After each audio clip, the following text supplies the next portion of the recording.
Okay, so in this video, I want to talk about measurement and recording plans because this is something that you're going to have to do for your final project and for your homework assignment. So these are pretty basic, but again, it just helps for the consistency and the reliability of our measurements. So I'm going to read just a little brief snippet again about John, who I might refer to a couple more times throughout the semester.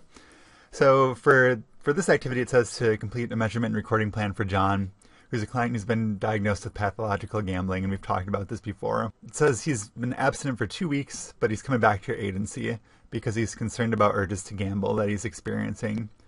You agreed to provide him with therapy booster sessions to help him cope with the urges, and his overall goal is to remain abstinent from gambling.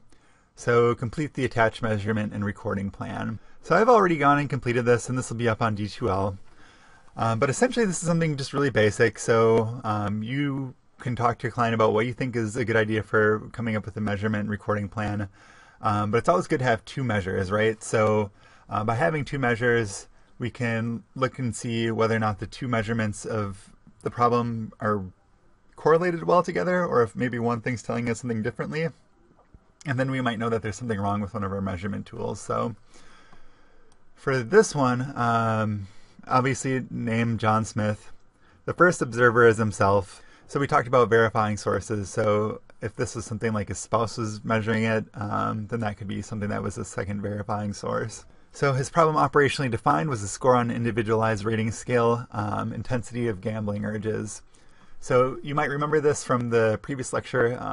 Individualized rating scale is just something really basic, maybe on a scale of 1 through 5, how intense was your urge to gamble? Maybe 1 through 10. So the first measure, intensity of urges to gamble, individualized rating scale. Who's going to be collecting the data? Client self-report. Also, when is the data going to be collected? During therapy appointment. So you could see why if you had this at home at night at 10 p.m., that might be a little bit different than if you had it at 5:30 p.m. after work versus in your therapy session. So you want to specify what time you're going to be collecting the data as well, because that can be really important for the validity of your measurements. Also, where the data is going to be collected. For this one, at the agency, it's pretty obvious if that's where your therapy is going to be. And how weekly or how often. For this one, it would be weekly. But if you're seeing somebody twice a week, it could be bi-weekly. Could be daily. For your project, it's probably going to be daily. Or at least weekly. And then the second measurement, the brief situational confidence questionnaire. So this is something that's a standardized measure that we'll talk about a little bit more in the semester. But this sounds like it's something that I'm going to post up to D2L.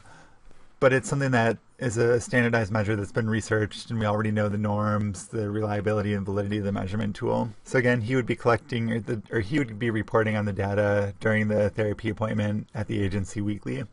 But this could also be something that he fills out, maybe when you figure out that the urges are most intense. Maybe it's payday, maybe it's the 1st and 15th, maybe it's Friday when he gets paid. So this could be something that's specified to the client's concern and something that you could work with somebody on to try to figure out what the best option is for them. So again, this is all going to be posted up to D2L.